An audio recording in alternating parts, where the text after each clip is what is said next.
Wrestling. Dave Brown right along ringside. By golly, we're about ready to go with more big action.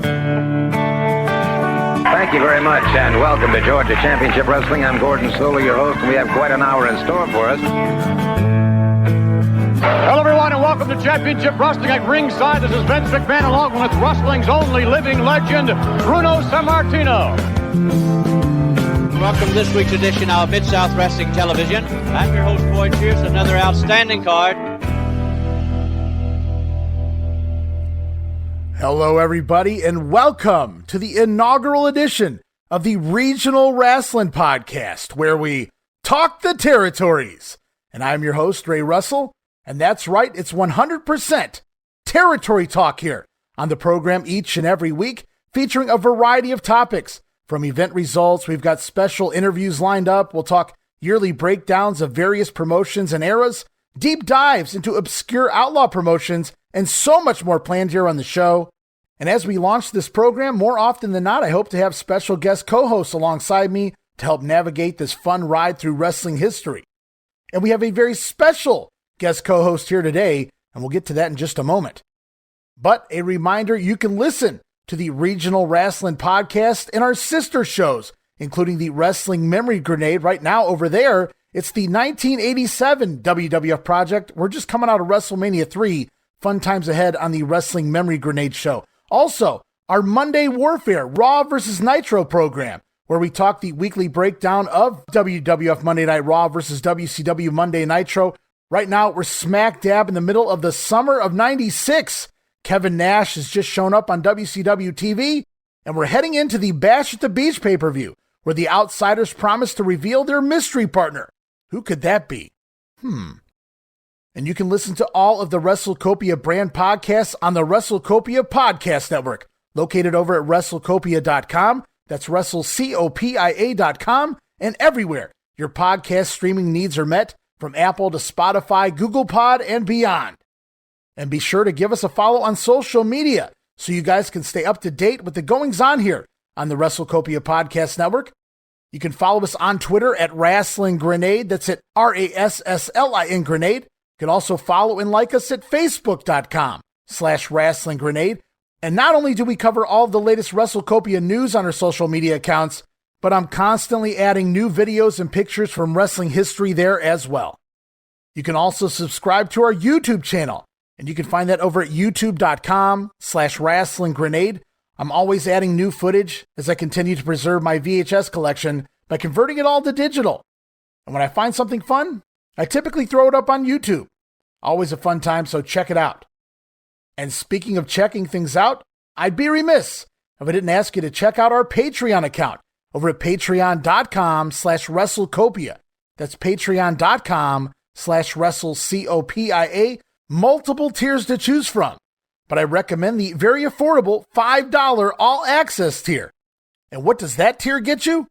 It gets you all of my insanely detailed show notes from the Wrestling Memory Grenade, Monday Warfare, and now the Regional Rasslin Podcast as well. Plus, you'll receive early access to many of our WrestleCopia podcasts. You can listen days, sometimes as much as a week earlier than the rest of the listeners. Plus, part of that all-access tier, enhanced versions of the earliest episodes of The Grenade Show covering 1989 and the NWA, which not only includes enhanced sound quality, but new conversations, original topics that were edited out of the initial broadcasts due to time restraint, edited right back into the show. Plus, you'll receive digital downloads for your viewing and reading pleasure, more digital downloads than ever going up here this holiday season. And of course, rounding out that $5 all-access tier, it's our Patreon-exclusive watch-along series, covering many WWF and WCW pay-per-views, Saturday night's main events, Clash of the Champions, Coliseum videos, and so much more. Plus, coming soon, a very special WrestleMania 3 watch-along. All of that, plus other random extras as well. You get all of that for the low price of just $5. $5, guys. No subscription. Cancel anytime. Give it a go for a month, and I think you'll like the content that we offer, and every penny of it goes right back in to the WrestleCopia Podcast Network. So please help support the brand, help us keep the shows up and running for the months and the years to come. And now, here it is, guys. It's time to go back in time to much simpler days. We're talking pre-national expansion. The territories were booming. Well, most of them anyway. And a couple months ago, I ran a poll on social media with 4 options, asking you guys what you wanted the very first topic to be here on the show. And to my surprise, it was nearly a 4-way tie, which is pretty awesome actually when you think about it. But the winner by 2 votes was 1977 in the WWWF. Yes, we travel back 45 years. Wow. Bruno Sammartino dropping the belt to Superstar Graham. Those pesky executioners looking to regain what they never really lost versus the tag team champions, Chief Jay Strongbow and Billy White Wolf. And as names like Bruiser Brody are winding down their runs here in the company, we'll see a newcomer by the name of Bob Backlund burst onto the scene. Plus, Ken Patera runs roughshod over the competition, and so much more here in 1977 in the Worldwide Wrestling Federation. And when I made that announcement online, it received a lot of positive feedback, including from our special guest co-host this week, who I'm about to bring on. To paraphrase the good captain, I feel so good, I feel so fine, so proud and so elated to announce as our special guest co-host for this initial episode of Regional Rasslin'. He's often imitated, never duplicated, a man who didn't just live this era, but he loved this era. This right here is the type of stuff that got him in to professional wrestling. So please join me in welcoming Mr. John McAdam to the show. John, welcome to this maiden voyage of the Regional Rasslin' podcast. Happy to have you. I'm happy to be here. I didn't realize this was going to be a new podcast. I thought this was going to be the Wrestling Memory Grenade, but that's cool. I love the name of that podcast. So even though this isn't the Wrestling Memory Grenade, we're going to unpin this thing. We're going to throw it at you, and there's going to be an explosion of wrestling memories. Absolutely. Couldn't have said it better. And this actually, this particular episode is going to also act as an episode of the Wrestling Memory Grenade. So you're actually on both shows, John, a double guest at the same time. Have you ever done that like before? 2 people. Yes, it's all an optical illusion, if you ask the captain. I'll tell you, I'm very happy to do this particular show because 1977 WWF or WWWF is a big deal to me. I became a fan of the sport. I became a hardcore fan like spring, summer of 1976. So this is my first full year as a real wrestling fan, and I'm happy to be here talking about it. Yeah, and that was the time, right? Like that first full year that we have as fans, man, it just never got any better. I mean, maybe it did get better, but we still have those memories. They live within us forever, really. Sure, and it was such a different time. I mean, I have this thing, what is it? The Roku player that's half the size of a hockey puck, and it has thousands and thousands of hours of pro wrestling on it, not just from Peacock, but from YouTube and whatever else. Back in the day, I mean, you got 1 hour of wrestling per week, minus commercials, 11 o'clock on Saturday morning. If you missed it, you missed it. No VCRs. That's right. And it was almost like, it was almost like less was more because you just looked forward to that hour so much. Obviously, I got more lucky. I was far more lucky. I grew up throughout all of the 80s, so that's when Vince expanded and had like 40 different TV shows, and Crockett had like 40 different. It was, wrestling fans' dream. You could flip it on ESPN, watch World Class. So there was so much to watch back then. But you're right. When you only have that 1 or 2 hours, if you're watching Championship and All Star, I mean, but that's all you got, plus commercials, obviously. So that was it. And you waited all week for that hour. Yeah. And I prioritized it. I say I got 1 hour. Then at noon, we had the All-Star show out of Worcester, Mass. But I was lucky if I could just get the audio. I would sit there wrestling with the rabbit ears trying to get this show on Saturday morning. And like I said, I rarely did I get video. Sometimes it was just like listening to the radio. Yeah, and the millennials and the Gen Zers, they'll never get that struggle. But I, too, even had that issue sometimes as a kid. Yeah. So, John, before we get going, I apologize. I should mention John has his own podcast, and I'm sure everybody already knows that. It's the Stick to Wrestling podcast, located over at McAdamPod.com as part of the Arcadian Vanguard podcast network, John. Yeah, I'm very proud to be part of the Arcadian Vanguard. The show's been going on for about 4.5 years now. If you like me on this show, you probably want to listen to Stick to Wrestling every week. It comes out every Friday morning. It is a variance of wrestling topics, usually 70s, 80s, and 90s wrestling. And the term stick to wrestling, it's kind of sarcastic. If someone doesn't like what I'm saying, I don't know, politically, they'll stick to wrestling. So that's what I named the show after. But yeah, 95% of it is pro wrestling talk. I think you'll like it. Yeah, and John always promises to bring you guys a raw bone show and a wicked good time. There you go. Absolutely. And you guys can listen, or you guys can follow John on social media, on Twitter at CC Milani. That's CCMILANI, or you can just look up Stick to Wrestling on there. John, you're fairly active on Twitter. I am. If you search the name John McAdam, just follow the guy with the Stick to Wrestling logo as his avatar. I'd say 80% of it is wrestling, and then you get another 20% of college football and Boston Red Sox, whatever else. I was going to say, don't forget baseball. Exactly. So, John, I guess, are you ready to talk the good old days? I am. I was born ready to talk the good old days. I'm looking forward to this. 1977, man. The biggest story coming into the year was something that was going on behind the scenes. April 1976, Stan Hansen bounces Bruno Sammartino on his head. Right. This thing had to be seen to be believed. They hid it until Bruno passed away. Bruno suffered a fractured vertebrae, and as a result, Bruno was like, I want out of this business. I no longer, don't need him want out of the business, but he no longer wanted to take on the schedule of the WWWF heavyweight champion, and that's the biggest story. Bruno is on his way out. Yeah, and we'll touch on that in just a minute. Guys, I didn't want to just hit the ground running into 1977 for those unfamiliar with the era. I do something on my Grenade show, John, I like to call setting the stage. I just did air quotes, nobody saw them, where we briefly summarize the goings-on heading into the new year. So I saw them. So I wanted to set the stage here by going back and briefly looking at 1976, if that's okay with you. Oh, yeah.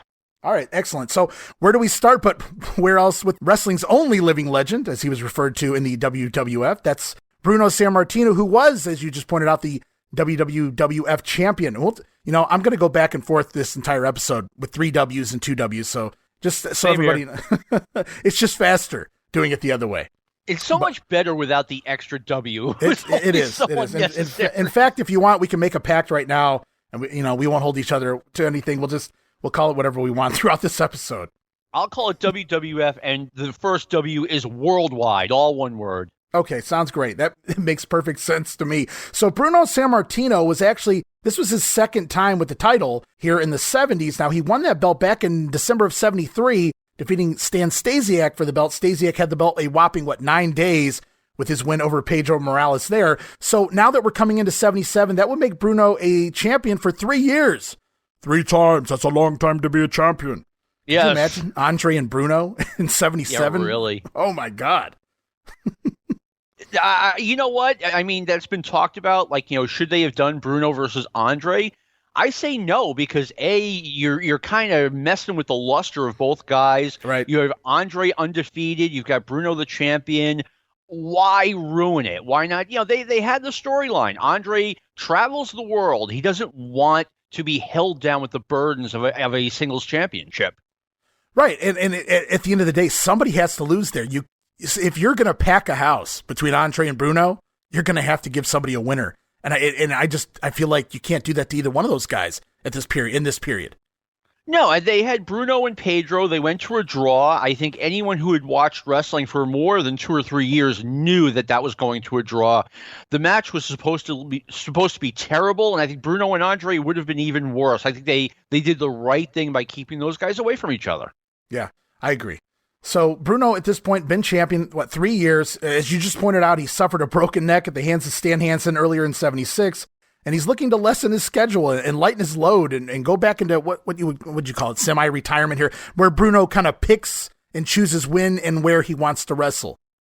It's funny. About a year ago, I went back and really looked at Bruno's his career after losing the title to superstar Billy Graham. He did not wrestle very much at all. I was really surprised. I figured, okay, he took it easy, maybe just did weekends and, Madison Square Garden on Monday nights. He didn't even do that. He wasn't even that active for the Larry Zbyszko feud. He wasn't even that active for the rematches against superstar Billy Graham. He cut his schedule way back.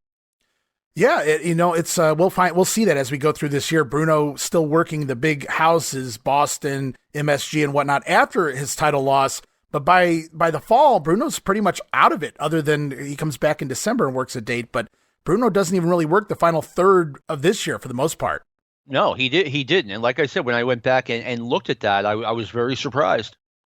So, we get things going here. It's kind of important to mention that Bruno and Superstar Graham going into 77 actually already have a history here in the company, because you can go back to the beginning of 76, January and February in Madison Square Garden. It was Bruno defending his title against Superstar Graham. And of course, in January, they had Graham go over Bruno on a count out. Two men collide. Bruno falls through the ropes, takes a bump to the floor, and eats the count out. Graham goes over. They do the rematch in February, this time Bruno going over due to the too much blood, and both men scoring a non-decisive win over one another there at the beginning of 76.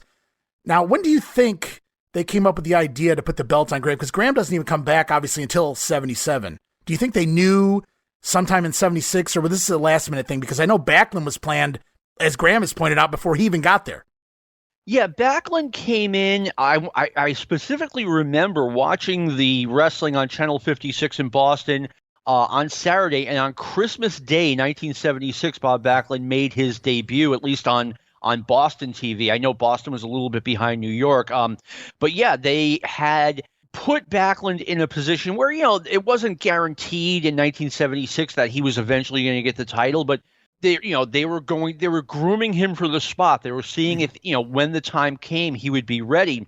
As far as, Bruno, my understanding is as soon as, he started recovering from his broken neck before he even wrestled his first match back from that, he communicated to Vince McMahon Sr. that, okay, it's time to start, it's time to figure out an off-ramp for me to get out of this. And in my opinion, Superstar Billy Graham wasn't just the right choice. He was the only choice. He got over so big in 1976. He was the guy. Everyone bought him as world heavyweight champion. I don't even know who number two would be. Yeah, and I came to that conclusion throughout the entire year. If not Graham, who? And honestly, I came to the conclusion when they dropped the belt to Backlund in 78. If not Backlund, then who? And I liked Backlund's early work here in the 70s, but not so much in the 80s. And he was never a great promo either. But at the same time, my only thought there was maybe turn Graham babyface after his run as a heel champion, maybe turn him babyface. And he even works Patera a couple times here in 77 on a couple of smaller venue shows. So I'm wondering, was that to test the waters, do you think? Or do they just need bodies in there for the main event of those shows?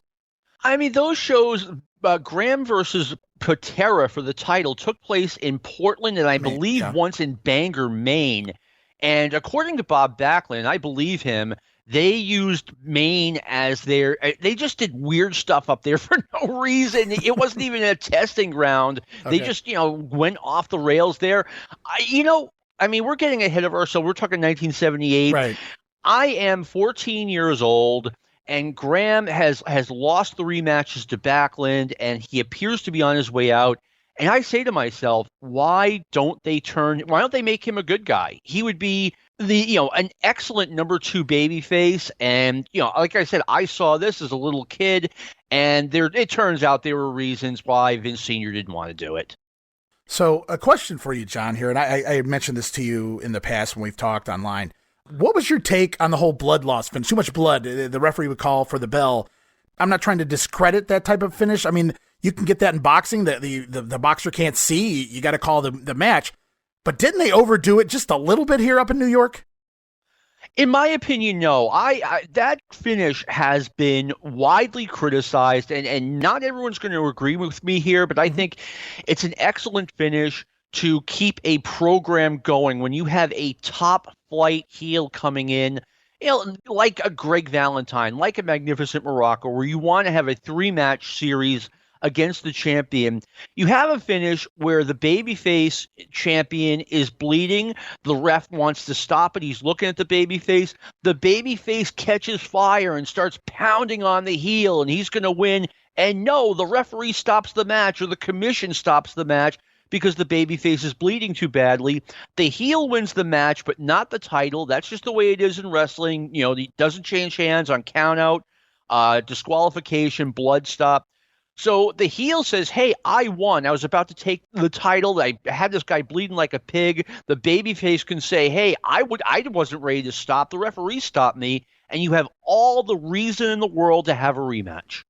Oh, and the way you just played that out for me, I love that. And I get that and I follow that. But I just feel like if I'm going to the Garden, let's say I'm one of the guys that are there every show, and I see the same finish 3 times in the same year, it just feels overdone to where it's almost like the Dusty finish to me, where I like it, but I don't like it when that's the finish every 3-4 months.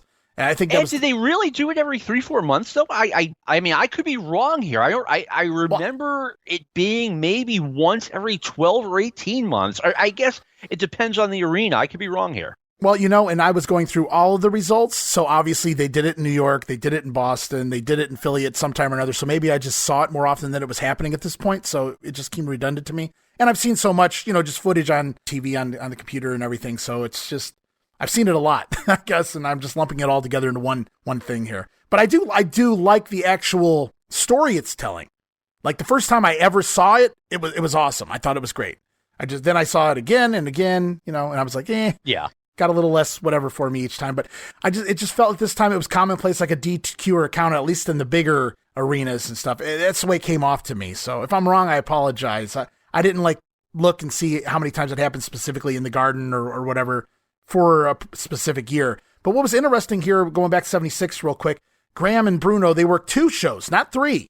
I thought that was interesting. And then the third match, which would have been the third match you would presume, was actually Bruno and his Paisan Parisi. How's that for a gimmick? Tony Parisi, Paisan Parisi, and Bruno Sammartino going over Koloff and Graham in a 2 out of 3 fall match. And I think that was the last time in the Bruno or Backlund era that they had a tag team match as the main event at Madison Square Garden. Ooh, I never thought of that. And it did seem odd. I'm like, wow, Bruno in a tag match. So that kind of Tony Parisi in the main event. Yeah. Yeah, so Bruno had a heck of a year beyond that, though. So he worked Graham at the beginning of the year, but then, as you pointed out, he begins working with Stan Hansen, I think around April or so, and it goes through the summer. Bruno suffers the broken neck on that body slam, or the lariat if you're kayfabing, and they have that series at Shea Stadium. They come back and do the cage match. So very dynamic summer for Bruno Sammartino, and very rough summer as well. Came back pretty fast from that broken neck.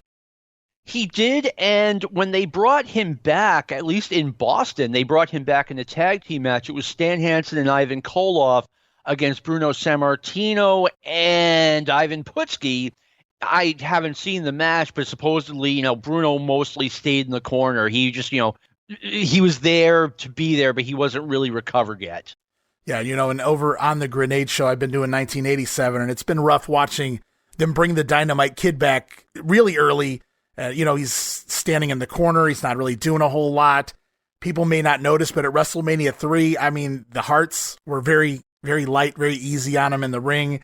They were very smart the way they booked him, but very stupid to even bring him back. There was a point where the Bulldogs accompanied Tito to the ring, and he was using the apron, visibly using the apron to hold himself up. And during the match, he was actually down on his knees watching the match. So it's crazy to think, Bruno, I'm not comparing that to the Dynamite injury, but again, like you said, he stayed over in that corner, so was obviously coming back a little early.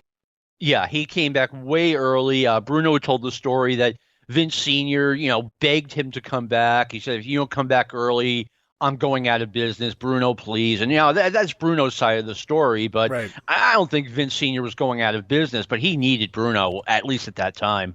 Oh, I totally agree with that. So Bruno comes back, continues working the guy that broke his neck. No problem there. Stan Hansen's told those stories several times. He didn't feel great about it. He caught a lot of heat, not necessarily in the wrestling office, but with the fans trying to just get to the Garden. Oh, yeah. I mean, Bruno was a deity in New York and in Boston. I mean, he, the term living legend gets thrown around a little bit loosely. Bruno defines it. I mean, people, they loved him. They worshiped him. And looking at just some of the other names real quick, we're going to try to zoom through 76 here, but I just got to touch on everything here. So he works Hansen all summer, beats him in the cage match, and then who does he go into a feud with? Or I don't call it a feud, but who does he begin to work with immediately after Hansen there in the New York City market? Bruiser Brody. So you go from Hansen to Brody. What a way to go. Brody gets a 2-shot deal with Bruno in the Garden. So they work September and October, culminating with a Texas death match, which Bruno wins there. Bruno then with a one-off with Nikolai Volkov in late October, and then 2 matches with Stan Stasiak, the former champion, to close the year. Bruno beating Stasiak in December in a Sicilian stretcher match. Any thoughts on the Brody run or the match with Nikolai or Stasiak? Yeah, Nikolai Volkov seemed to me like a very weak contender in 1976. He just didn't measure up to the other guys. He and Bruno were friends outside the ring. I'm sure that had something to do with it. Nothing against Volkov. A one and done at Madison Square Garden isn't exactly the end of the world. Brody was great. Brody was doing kind of a caveman gimmick with the Grand Wizard as his manager. This was very early in Brody's career, obviously.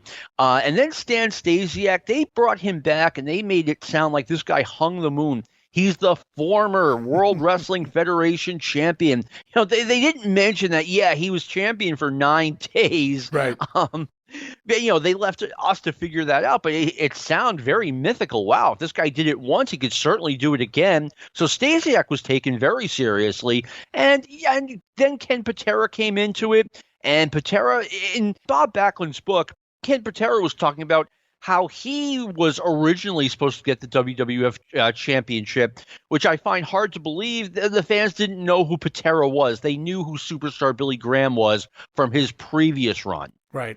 Which is an excellent segue into where we're going next. We're going to talk about Superstar Billy Graham and his previous run. So he came in actually full-time, and I say full-time because maybe people don't know. Back in the day, they would actually bring a guy in long before he was coming in full time, right, John? They would put him on TV. He would come up and do the TV tapings and then go back to whatever territory he was working outside of the WWF. So he might come in for a month, 2 months, 3 months working TV tapings only. He's not really in the company yet. No, they're just introducing him on television. You're right. He would come in for 2 sets of tapings, so 6 weeks worth. And then when he finally started, for the most part, it was in the main event in Madison Square Garden against the champion. So Graham came in actually full-time, I say, in October of 75. So he shows up for TV, and he says in his the timeline he did with Sean Oliver, he talks about coming into the first TV taping, and he's gifted this manager, the Grand Wizard, and it kind of threw Graham off because he said outside of a little run with Humperdinck in Florida, he never really had a manager because he never really needed a manager. Graham was an excellent talker, obviously. He was, and Jesse Ventura said the same thing. I don't need a manager. Look, here in the Northeast, every major heel had a manager. Those were the rules. The one exception was Larry Zbyszko in 1980, and that's because he didn't have a manager when he turned. But that's just the way it was in the WWF. It was part of the package. And both Graham and Ventura, I don't understand how they came up with the idea that they wouldn't have a manager. Of course you're going to have a manager. Everyone did. I'm sure once Graham got to know Wiz and everything, if I was coming in during that period and I got to pick a manager, I'm sure a lot of people would say Albano. I just loved the way I loved his look as a kid. So I didn't even care what he said. It was like, this guy just looks cool. My friends and I, we would play a game when we were kids. Like, we looked in the magazine and we'd say, okay, what if Dick Slater came to the WWF? Who would be his manager? It was part of the fun. Right. And the way it broke down, Albano got the tag teams and the geeks. Fred Blassie got the foreign guys and some of the geeks. And if you were good, you were managed by the Grand Wizard. Oh, yeah, for sure. So while Graham got the Wiz, he gets going there at the end of 75. And while they're in that run into 76, he worked those aforementioned matches with Bruno at the Garden in January, February 76. And then, lack of a better term here, I'll let you, fix this for me. But after those 2 matches with Bruno, everything Graham did, it seemed like after that was a lot of tag teaming with Ivan Koloff specifically. And what I just called it novelty matches because it was against all the big guys like Gorilla Monsoon, Bobo Brazil, Haystacks Calhoun. There really wasn't no end game to it. It was just throw them in there with the big guys and the gimmicks like Haystacks and things. back then, and this era was coming to an end, everyone had sort of a regular tag team partner. And like I said, this was coming to an end, but Superstar Billy Graham's regular tag team partner was Ivan Koloff. Stan Hansen's regular tag team partner was Bruiser Brody. Nikolai Volkov's regular tag team partner was Tor Kamada. And like I said, that was coming to an end, but it was pretty common back then. So Graham winds up leaving the company in May of 76, and he'll return here by March of 77 and do about 8 to 9 weeks of TV squashes to build himself back up for his title shot with Bruno in Baltimore coming up here in April. And that's where we are with Bruno and Billy Graham. So now we get to the fun part here, hopefully for you, John, and that's the tag team division. And I'll use air quotes again when I say division. People who were fans in the 80s, they got to watch these big Survivor Series matches with 10 teams, 20 guys. Look at all these tag teams all around. And now people complain because there's not a lot of tag teams in some of the promotions out there. But back then, man, it was like your top heel team and your top face team in New York. Maybe there was a third team floating around somewhere on and off, like a Zbyszko and Gurria or something like that. But here we are in the tag team division, as I marked it here. And the current champions coming into 77 were Billy White Wolf and your boy, Chief Jay Strongbow. My boy, Chief Jay Strongbow. I mean, I've told this story so many times. I was like a minor wrestling fan. You know, if it was on, I watched it. Like coming into 1976, people are like, oh, who's your favorite wrestler? And I'm like, well, Billy White Wolf. You mean Chief Jay Strongbow, right? No, I mean Billy White Wolf. I've never seen Chief Jay Strongbow.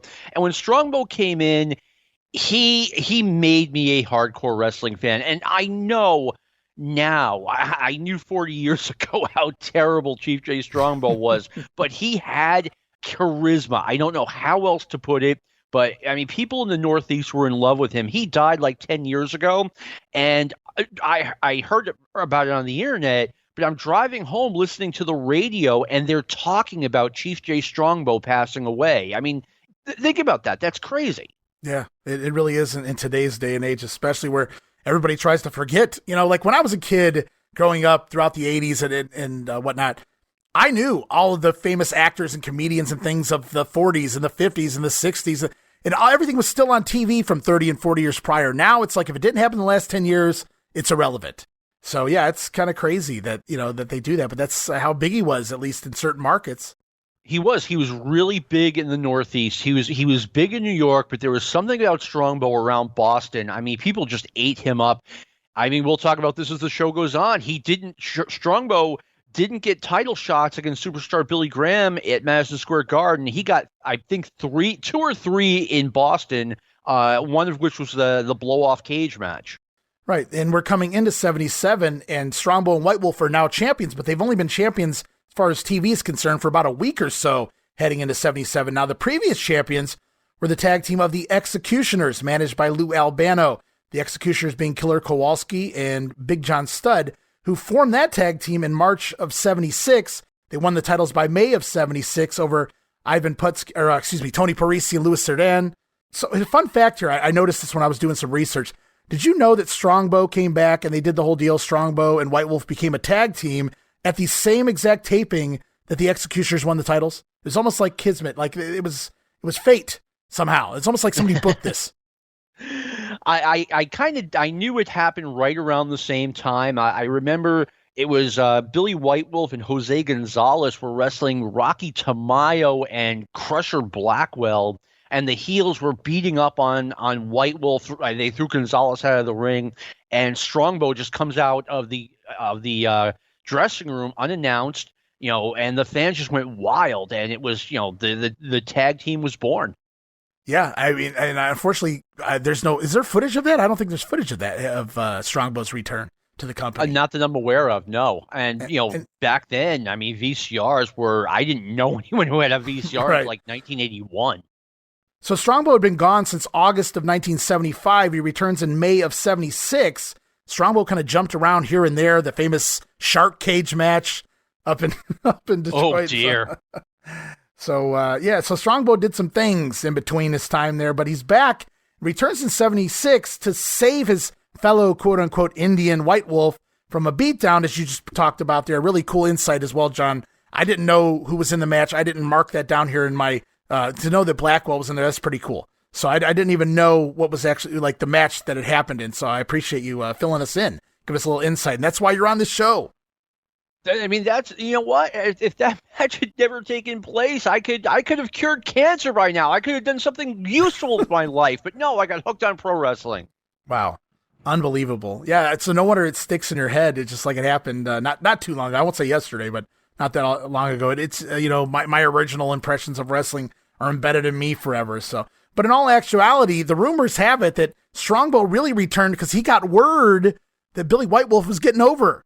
And there's really only room for one Native American, so to speak. I mean, I know they'd become a tag team, but one top Native American here. And did you ever hear those rumors? That's the reason Strongbow came back, to kind of make sure that White Wolf didn't steal his long-term spot there in the company. Well, a couple of things. Number one, White Wolf was never Strongbow.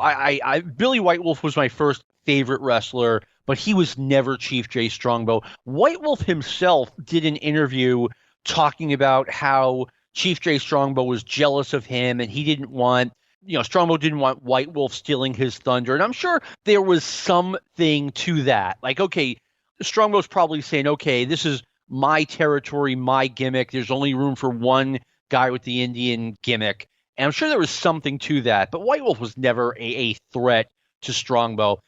I mean, White Wolf made it clear in this interview he did not like Chief Jay Strongbow. Okay.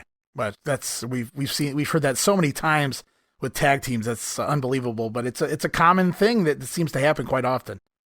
It happens, but rarely does a guy just come right out and talk about it the way White Wolf did. I was a little bit surprised. Like, you hear about guys in tag teams either maybe not getting along, but he's just not my favorite person in the world. Right. I've been traveling with this guy for 3 years. We've heard each other's jokes too many times. I heard that about Michaels and Jannetty. I heard that about Brian Blair and Jim Brunzell. They didn't dislike each other. It's just they weren't best friends. It seemed to go a step beyond that with Strongbow and White Wolf. Like, Strongbow didn't talk to anybody, so who knows how he felt about it. But White Wolf made it clear he didn't like Strongbow. All right, so these two get paired together, and they don't like each other. So, yes. Or at least White Wolf. So initially, what do you do? You have two Native Americans in the same territory. So what do you have to do, John? You have to team them up, right? Of course. And so here we go. May of 76, Strongbow returns, and the new team is born. Unfortunately, they wait until October. We fast forward all the way to October 23rd TV. We see Chief Jay Strongbow and Billy White Wolf defeat the tag team champions of the Executioners in 2 straight falls. Fall number 1 saw the challengers score a pinfall win. Fall number 2, however, John, the champions are disqualified after a third Executioner is caught interrupting the matchup. Albano is kicking one of the Executioners under the ring. Wait a minute. There's another Executioner. What in the world is going on here? Tornado. There are 3. At least we know there are 3. How many Executioners are there? We saw 3 Executioners. Completely 3. I counted 10 times now. 1, 2, and 3. Let's get the official word. Ladies and gentlemen, the time of the second fall, 2 minutes, 28 seconds. Here are your winners, Chief Jay Strongbow.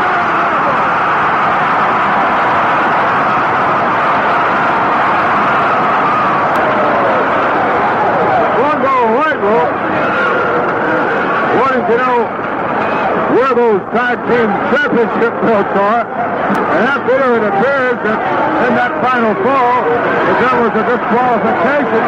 We've just been informed by referee Dick Worley, a third Executioner coming in, and that, of course, certainly grounds for disqualification. Ladies and gentlemen, the only way a championship may change hands is either by pinning or submitting.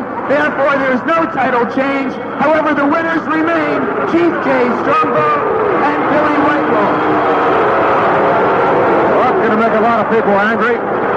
Let's take a look. We have it. Let's take a look at action. Now look, if you would. There's one Executioner under the ring. This is the man entering the ring now. Was not the one that's under the ring. There's one under there right now. They hammer away on this one. And look, Albano goes down from behind, underneath the apron. There are 2 Executioners out there with Captain Lou. and they're dragging a third executioner out. Ladies and gentlemen, there's going to be tremendous controversy surrounding this match. But there we see it with our own eyes. 3 executioners, and there's no telling how many executioners Lou Albano really has in his stable. I remember this and just being like, my eyes were bulging out of my head. There are now 3 executioners on the TV, and the executioners were stripped of the tag team titles for this offense in a way that makes no sense. I mean, it's a disqualification. Why are you stripping them of the titles? But then after they commit a crime so heinous that they can no longer be tag team champions, they're allowed into the tournament to be the new champions. Right. Yeah. And they continue to cheat in the tournament as well. Not a third executioner, but they're still bad guys. Yes, they certainly are. So, you know what? I'll say this about that feud. It went on way too long. I thought by the time the Strongbos won the tag team titles, finally, they were beyond stale. And I get that in wrestling, there's the old cliche that the money is in the chase, but this chase just went on way too long. I think they should have waited to bring Strongbow in. Yeah, and then actually I had that question coming up for you, so we'll touch a little bit more on that when we'll move along here a little bit. But so as per the usual, they scored 2 wins, but that second one by disqualification, and therefore the ring announcer Gary Capetta has to announce the title does not change hands to a loud sound of boos from the crowd. We fast forward though a week later. We get promos from both sides. First, it's Billy White Wolf, and it's really Jay Strongbow explaining his belief that there were 3 executioners out there. Out comes Dick Worley, the referee for the match next. He also tells Vince McMahon he saw 3 executioners out there. He had no option but to call for the disqualification. The most controversial tag team championship match ever held. 2 out of 3 fall event, but many individuals saw what happened in that third fall. At least they think they saw. Not 1, not 2, but 3 executioners. And for this reason, the Worldwide Wrestling Federation is studying the films of last week and considering recommendations as to the action that should or should not be taken by the Worldwide Wrestling Federation in reference to the executioners either holding or stripping them from the tag team championship. Well, right now, let's bring on 2 individuals who were involved in that tag team championship match last week. Let's bring on Jay Strongbow and Indian Billy White Wolf. But last week, what's your version of what happened? Well, Billy and myself have been thinking about this for a long time, because every time it seemed like we wrestled the executioners, in different states have different rules, and some states have rules that between falls you can go back to the dressing room. And I know a couple of times Billy used the deathlock on one of them, and he hobbled to the dressing room. And the next fall started, it seemed like the man was stronger. So I think this has been happening for a long time. I think that there might be 3 or 4 or 5 executioners, and I feel that Billy and myself are the actual champions, because I figure that we beat them right inside this ring here. I had the sleeper on one of them inside the ring, and when the referee was telling me to turn him loose, I looked up and there was another man standing right inside the apron here. So I feel that Billy and myself are the claimants for the WWWF World Tag Team title. What action do you think should be taken by the Worldwide Wrestling Federation officially? Billy and myself will go along with the Federation. Whatever they want to do, we'll go along with it. But we're darn right disgusted and disappointed, because we feel that we're actually the champions, and we've been robbed of the tag team title, and I think we beat them in other rings around the country. And what actually happened, I think they switched on us, and this is not the first time. This is the only time that Albano got caught doing it. I tell you, we're ready for him, and we still claim the titles. We believe that we're world champions. Billy and myself worked hard. We trained hard to become world tag team champions, and get a fellow like Albano to go to any extreme to do what he's been doing. I think they ought to abolish the mask, get a man without a mask. If he can't get in the ring without hiding his excuse me. Just don't get mad. If he can't come in the ring without hiding his face, he don't belong inside this ring. That's the way I feel. And Albano is using that to ship 4 or 5 executioners inside that ring. Chief J. Strongbow and Indian Billy White Wolf, and you heard their version, ladies and gentlemen. Right now, we're going to bring on referee Dick Worley here to my left, and of course, this was the individual who disqualified the Executioners, and unquestionably it was a controversial match. What is your version of what happened, Dick? Well, during the match, the match was hot and heavy, and you're trying to watch what's going on in the ring, unless to watch Albano and, pulling his antics outside of the ring. Well, I had looked over, the Indian had the sleeper on one of the Executioners, and I had seen one of the Executioners fall outside of the ring. I saw Albano bending down. I tried to keep an eye on the sleeper hold. The next thing I know, I could see Albano dragging somebody off, and there was another Executioner standing on the apron. So I said to Strongbow, I said, release the hold, they're disqualified, and I disqualified them right there and then. But actually, Chief J. Strongbow had the sleeper on him. I think the match would have been over right there and then. But then comes Captain Lou Albano, and we get this. You're a well-respected official. What action do you think should be taken? I think... I hate to interrupt you, Dick, but I think... Liar, you're a liar. Let me tell you this, McMahon. At this time, I will make a statement. My champions will remain world champions. There is no way that you can take the belts from these men unless they are pinned in 2 decisive falls. And I will say at this time that it was a mere optical illusion. There were not 3 men. There were 2 men. The camera playing tricks on my Executioners. I will make this statement. You cannot take a championship. You cannot take the belts from my champions. I, Captain Lou Albano, I, Captain Lou Albano, am the owner of the World Championship. It cannot be taken from me. Mr. Albano, there was no optical illusion last week, and you can hear from the fans voicing their... That's a subject that they themselves are trying to perpetrate upon the people. We move so fast that there are times they might think there's 3 or 4 Executioners, but the camera can't even keep up with the way we move in that ring. We are champions. We do not, and we have not resorted to any illegal tactics. We do not ring under our own cognizance. We should not ring with our own ability and our own power. To see this through, we'll take it to the courts and we'll have the belt put back around us. Are you aware of the fact, Mr. Albano, that Jay Strongbow and Billy White Wolf and many other fans and officials are asking the Worldwide Wrestling Federation to strip you of the championship? No! You are denying the fact that there are 3 executions. Optical illusion! It's a lie! Strongbow's a liar! The referee's a liar!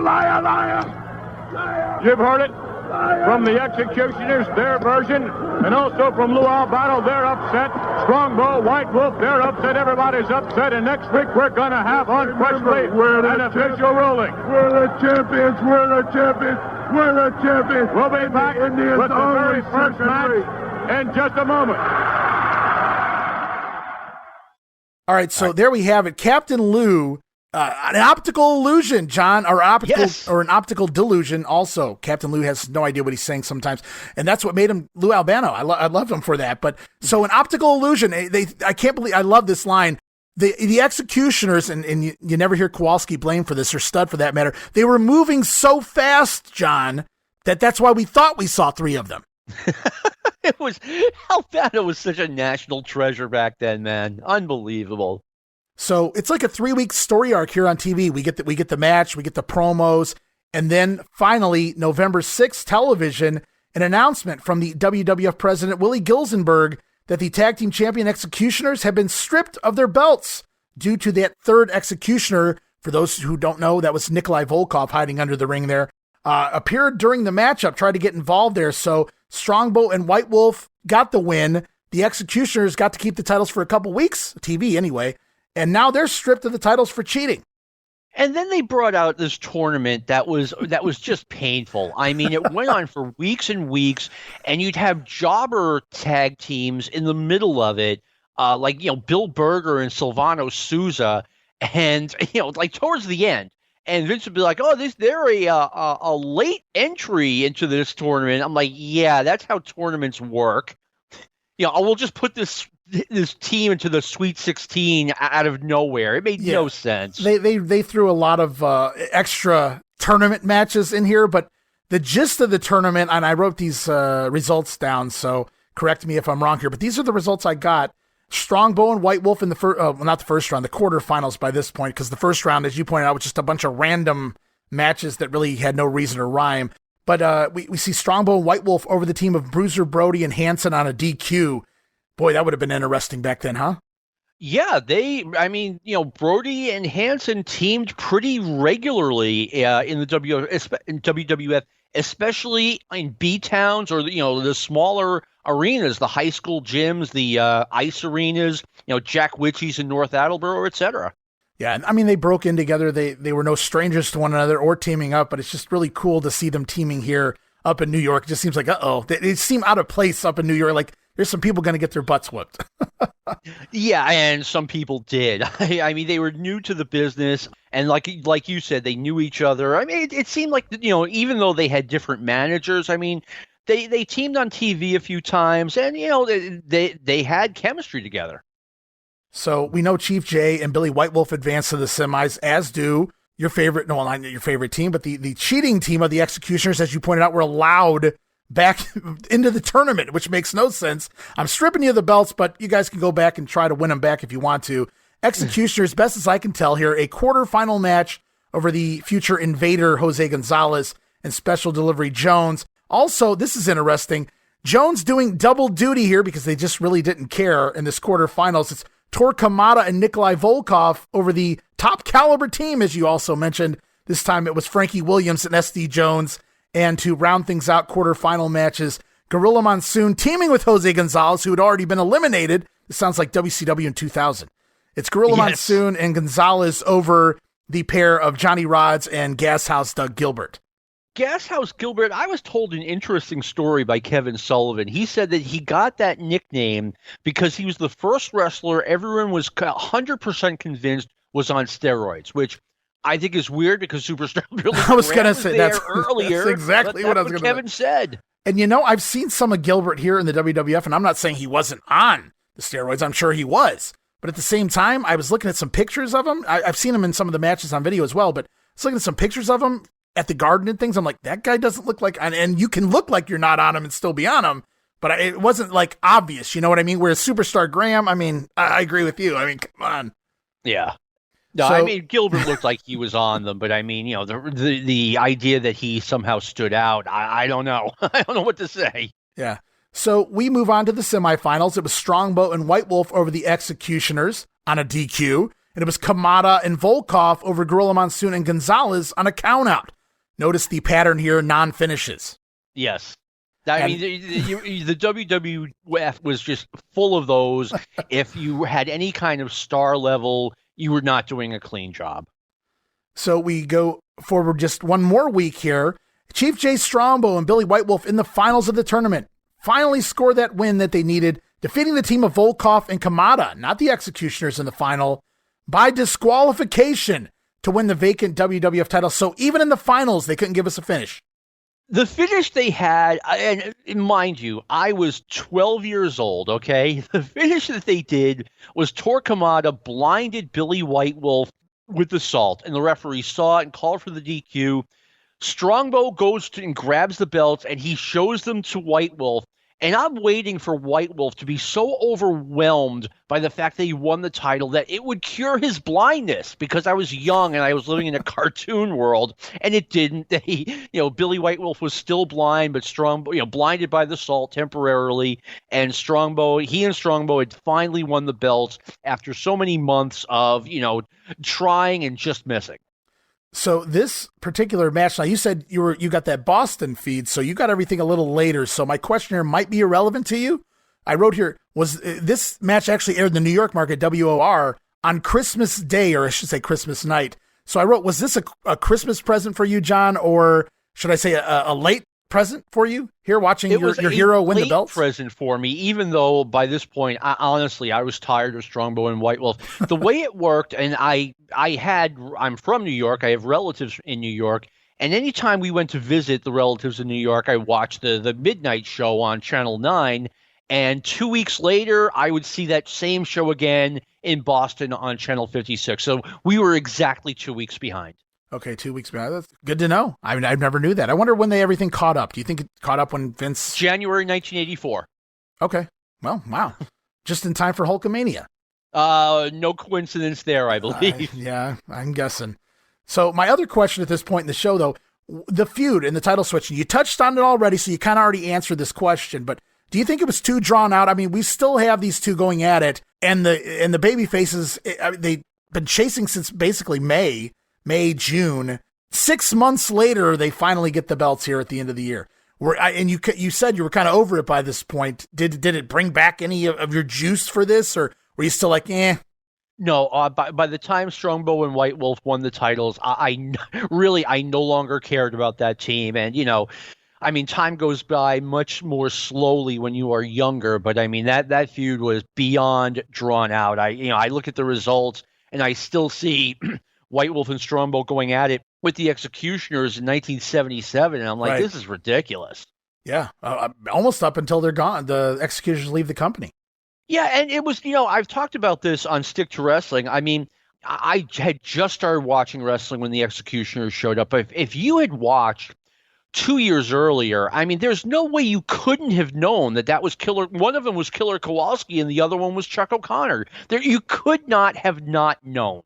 But was Stud, was he there like prominently enough on TV to have remembered his physical build? Kowalski, I agree with. If you were watching, in a time period, there's just nobody else with that body type. It's just, and then he cuts promos under the hood here. We heard, back in October when he was explaining, when him and Lou Albano were explaining the third Executioner, or the optical illusion, if you will, depending on who you want to believe. So we hear his voice. It's a very distinguished voice. That's Killer Kowalski's voice.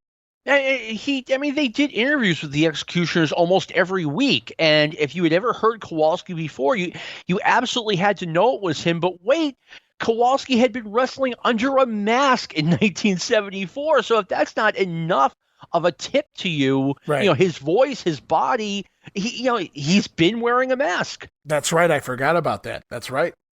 So we're about to jump into 77, but before we do, I just want to touch on some of the names we're going to be running into here in 77 and start off with the mainstays, guys that were already here. We talked Bruno, White Wolf, and Strongbow, the Executioners. We haven't mentioned them yet, but Polish Power Ivan Putski, Gorilla Monsoon, and by the summer, Nikolai and Kamada arrived in 76, so they've been here in the company for at least 6 months at this point themselves.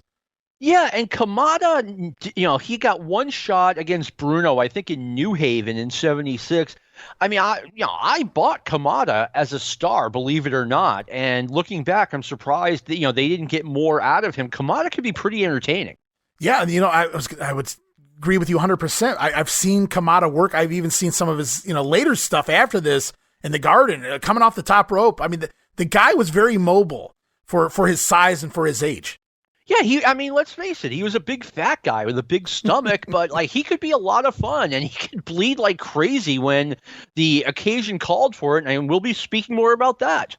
And there's a list, and as people may notice if they go and they check out the history of wrestling and they start looking through the territories, a common time for someone to leave a territory and show up in a new territory is right around the new year.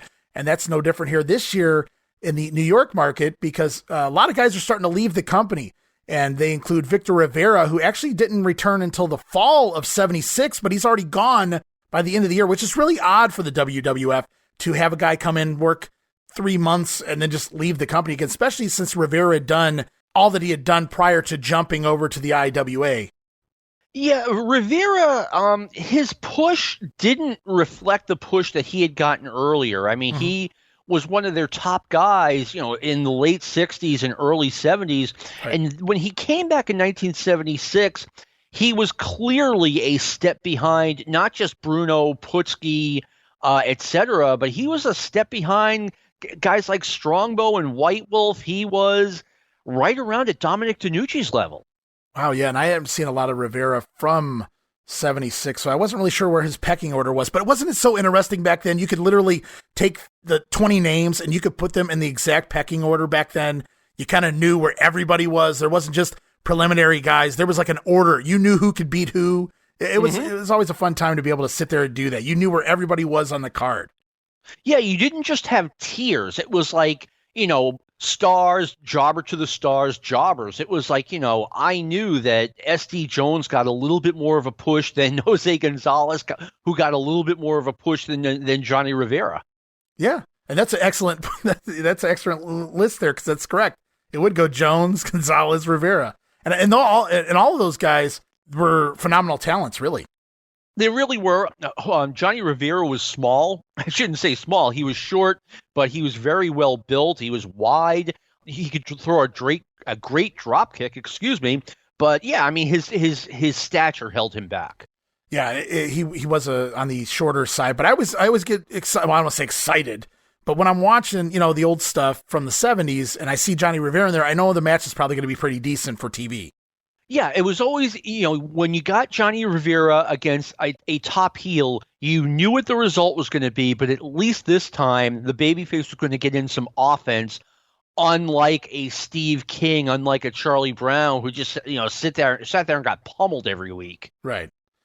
So Rivera's gone by the end of the year. Stan Hansen's pretty much finishing up. Kevin Sullivan's out the door as well, I should point out. Bobo Brazil actually worked quite a bit for the company in 76, and I didn't realize that till I was going back and doing this research here. Bobo was there quite a bit here in 76, but gone by the end of the year. Two things I want to talk about. Kevin Sullivan's career was ended in the beginning of 1977 when he suffered a severe neck injury at the hands of Ken Patera. I don't know who this guy was who was in Georgia and Florida and everywhere else pretending to be Kevin Sullivan, but I assure you Vince McMahon told me on TV that his career was over. Same thing with Jose Gonzalez. Ken Patera gave him a neck injury that put him out of wrestling forever. Wow, I thought it was because Carlos Colon came in and worked the Garden Show and then Gonzalez disappeared back to Puerto Rico with him, but it's good to know. No, and same thing with Billy White Wolf. That guy who was Sheik Adnan obviously is not Billy White Wolf. His career was ended at the hands of Ken Patera. Doppelgangers. Bobo Brazil was billed as the United States champion. Yeah. And I to this day, I don't know what to make of that. Every time they announced him, the United States heavyweight champion, Bobo Brazil, there was no championship belt. There were no feuds or programs based around this championship. I don't remember there being any notable title defenses in Madison Square Garden or the Boston Garden, but they billed him as that every time he came out. Well, we'll talk about another title here in just a little bit that I don't remember being defended here either. Also leaving the company, but at least we get a little taste of it here. In 77, Bruiser Brody is going to be gone by the first week of February, but he's still here for another month. We're going to touch on Brody in a little bit. I always wondered why they didn't do a real program with Bruiser Brody and Andre the Giant. I mean, even, as a kid, 12, 13 years old, I'm like, okay, this is the most natural matchup out there, and they never did it. And this is before, Brody turned into Brody, where he didn't do jobs, he didn't sell, etc. Right. Yeah, so at least we get a little bit of Brody talk here when we begin the 77 here in just a moment. But I also want to look at all the returning names so that everybody knows who has just returned to the company here as we begin 77, so they're not wondering, why is he positioned here on the card? Why is it like this? And there's a lot of names. I just mentioned a ton of names that left the company in December of 76, but there were a lot of names that came back. They returned to the company in December 76. Also, some other guys making their debuts. Tony Gurria returns. Sigh. Also, but Larry Zbyszko, we hadn't seen him since the early part of 75. Also, John, I don't know how much of a fan you are of Tony Gurria. You might find out as we continue this show. I just felt like I didn't understand his push. Tony was a really good-looking guy with a good physique, and I thought they could have done more with him, to be honest. I thought the role they gave him when he came back at the very beginning of 1977, they could have done more with him, and Superstar Billy Graham's first title defense in Boston was against Tony Gurria. Yeah, Graham worked Gurria quite a bit here as champion. The Vince the Elder didn't seem to, have an issue with Gurria, at least in the smaller markets and things. But what'd you say, Boston also? Yeah, they had a card scheduled, before April 30th, where Bruno Sammartino was supposed to defend against George the Animal Steele, and further down the card was superstar Billy Graham against Tony Garea. And when Graham won the belt, it was like, okay, well, that's a title match now. So Garea and Zbyszko return, both December 76 TV tapings, I should point out. We'll see them teaming a lot here in 1977, but also coming to the company in December of 76 TV was Baron von Raschke. How do you think Baron Mikhail Cicluna felt about that? He was already doing jobs every week, but now there's a second Baron in town. Was he fearing for his career here? I mean, Cicluna was just playing out the string, and he would continue to do so into 1983. But I kind of noticed that there were two Barons, and I'm like, wow, are these guys going to be a tag team? No. Night and day, the pushes that Raschke and Cicluna were given here. I mean, and they kept, I mean, not to get off of 76, 77, but I mean, by the time Cicluna retired in 83, I mean, my God, he was physically falling apart. He was wearing a singlet to try to hide the fact that his body was that of an old man. I mean, he played it out as long as he possibly could. Yeah, I mean, obviously a company man, they must have loved him up there because, like you pointed out, they kept him until the wheels fell off. Yeah, he must have been, he had been there since he was a tag team champion, like 72, and just homesteaded. I know he lived in New Jersey, and that's just what he did for a living, going on the road and being a wrestler as long as he possibly could, like you said, until the wheels fell off. Also returning in the tail end of 76, now into 77, Stan Stasiak. We talked about his couple matches with Bruno. It's interesting to know how serious he was taken as a challenger, because all I saw from Stan in the late 70s, well, not only was he fairly immobile in the ring, but Vince McMahon on commentary he would never bury talent, but he would point out that heart punch really isn't getting the job done anymore. And guys were blocking it and reversing it and doing all these things with it. Stasiak wasn't the same Stasiak, but it's interesting to know when he first came back that they made him a serious threat. They did, and I took him very seriously as a threat. I mean, obviously he was a draw, and he was just one of those guys, like, by the end of 77, he should have been on his way, but, by the middle of 78, he's on TV doing jobs in tag team matches, and he was still being billed as a former WWF champion. I mean, my honest opinion was they should not have had him out there, but I guess they liked him. You know what? A lot of people liked Stan Stasiak. I remember him playing out the string in Portland, and then talking on TV, talking about, Stan's getting towards the end of his career. If you need a salesman or a spokesman for your company, give us a call. Stan will help you out. Yeah, I mean, it pays to be a good guy sometimes. Lesson to be learned, exactly. So Stasiak's back. Also, we get a couple of newcomers to the company. They start at the end of 76 doing TV tapings. That is a fellow by the name of Bob Backlund. Maybe you guys have heard of him. Also, another fellow by the name of Ken Patera.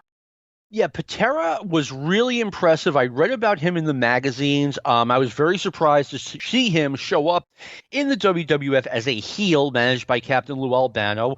Bob Backlund I had read about. He was a big deal in Florida. He had been the Missouri State heavyweight champion. Surprisingly enough, Backlund, Garea, and Zbyszko all showed up right around the same time. I want to say within a month of each other. And it felt like the three of them were getting kind of an identical push, the little bit less than Ivan Putski type push. And no, I didn't realize at the time they were gearing up for something with Bob Backlund. Talk about grooming a guy. I mean, Backlund comes in at the end of 76 and he just does TV for nearly a full year. He doesn't even go full time with the company until December of 77. And I didn't realize it at the time. I was very surprised when I learned that he would just come up, do tapings, and then fly back to Florida and do whatever he was doing there. Yeah, so we've discussed all of the rest. I saved the best for last, though. So long before the Portuguese Mano wore Aldo Montoya, there was the Portuguese champion, Carlos Roca or Horsha, or it depends on how you want. Yeah, Rocha. Okay. Well, I've heard it pronounced various ways, including the Portuguese way, and it's going to be hard for me to keep doing that. So we'll go with Rocha here, he was 50 years old at the time he was brought in here in January of 77. John, I know you said you had the reasoning for them bringing Rocha in here at the age of 50. They did. Rocha looked very old, and he looked very out of place. And no one has actually told me this, but here's what I have deducted, okay? I used to live in North Attleboro, Massachusetts in 1977. I lived there, and they had weekly wrestling at Jack Witchy's Sports Arena, which I learned was about a mile down the road from where I lived. And I attended a couple of shows there. And that was a very heavily Portuguese area, like Providence, New Bedford, North Attleboro, the Attleboros, etc. What's the name of it? Just around there. And I looked back and counted. Carlos Rocha was in the WWF for about 6 months. Right. He main evented 11 shows at Jack Witchy Sports Arena inside that 6-month period. And I'm not kidding. It felt like more. I just went to the history of WWE and looked that up, and it felt like he was in the main event every week. And again, I really believe it was for the Portuguese fans in that area. And he actually got a main event against superstar Billy Graham at the Providence Civic Center during that time. Mm-hmm. Yeah, I did a little research myself on that. So that was the same conclusion I came to, but I wanted to wait and hear your take on it because you came to me, you're like, hey, I think I got this figured out. And I was like, okay. And then I did a little research myself and I said, I think we're probably going to come to the same conclusion. But I too, I looked everything up and it does appear that everywhere he I won't just say main evented, but he headlined or he got one of the top tier matches was usually a city with a large Portuguese population, either with immigrants or Portuguese Americans. Places like Providence, Rhode Island, as you pointed out, lots of places in Massachusetts. And then I did a little more search on the Portuguese populations, and Massachusetts has 6 of the 10 highest Portuguese populated cities by percentage in the entire United States. Rhode Island has 2. So 8 of the top 10 cities in the entire United States by percentage of the Portuguese population are all right there in Rhode Island and Massachusetts. Yeah, and it showed, it was a fishing industry, and for whatever reason they brought in a lot of Portuguese immigrants around Fall River, New Bedford, Providence, etc. And I'm not sure, the statistics you gave out if that was like a 2022 statistic, but I can tell you it was even more underlined 50 years ago. Okay. They had a weekly Portuguese newspaper that I delivered. Wow. Okay. Well, that's putting it in perspective. I appreciate your insight there. Thank you. So I went online. I was trying to look. There's like no video footage for some reason of Rocha, who had worked for many years, around the horn. Usually we can find like one match of pretty much anybody if you look hard enough. And I just couldn't find a match of him, but I found a lot of younger pictures of him. I said, this guy looked pretty put together, well in shape, pretty decent looking guy. I get it. And then I saw one picture of him probably from around this time period. And I said, oh my God, he looks pretty damn rough for 50. He looked like a hard 60, man. 60. I mean, I know they say back in the day, everybody aged, worse than they do now, but man, for 50 years old, I mean, he was, I remember my grandpa when he turned, in his 50s and he didn't look anything this bad. But Rocha, he didn't even look like a wrestler, I guess. He just kind of looked like somebody's grandpa. No, he did, and it stood out. It really stood out. It's like, why is this guy, this older guy who's, really not in shape, what is he doing in the wrestling business? And I figured out the Portuguese connection, years later, but I mean, he stood out as someone, and I couldn't, every week I would get the newspaper with the clipping from Jack Witchy Sports Arena telling us what the matches were going to be, and I'd see Rocha in the main event. I'm like, what is this, And it's funny because, when he was gone, he was gone. I figured, you look back, you're like, okay, well, just keep him around and put him on the undercard if the Portuguese population likes him so much. But no, he just disappeared quickly after that. Yeah, so he gets a 6-month run of mediocrity here in 77, but he does get that title match with Graham, even though Graham says he doesn't even remember who Rocha was. Do you think Aldo Montoya was like the revisit of this? Like Vince was just sitting around one day and he was like, God damn, pal, we need us a new Portuguese superstar. We need another Carlos Rocha. I bet he was. I mean, that's from what I understand. That's just how Vince operates. Just something would jump into his head, like he'd remember Carlos Rocha. Get the kid from Connecticut. Get him in there, damn it. We need a Portuguese superstar, and I need a turkey. Light on the mustard. So, of course, down the road, we'll be talking other new guys returning to the company, Fuji and Tanaka. Peter Maivia shows up, George Steele, Butcher Vachon, Spiros Arion, Larry Sharp and Jack Evans, random appearances by guys like Dusty Rhodes, Andre, Haystacks.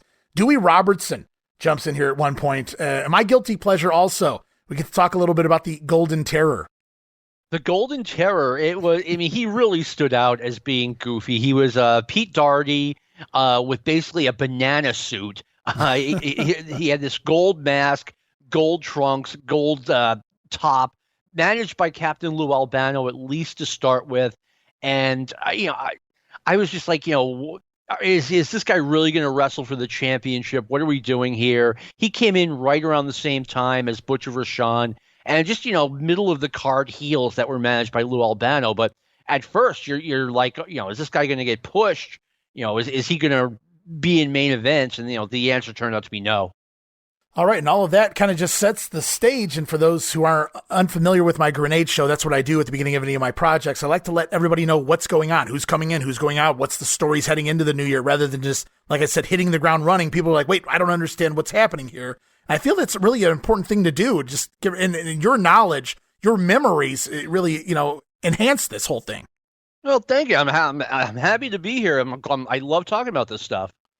So let's talk, now that we're in 1977, let's talk about the way the TV was set up back then. Of course, you had the A show, if you will, Championship Wrestling, taped back then out of the Philadelphia Arena.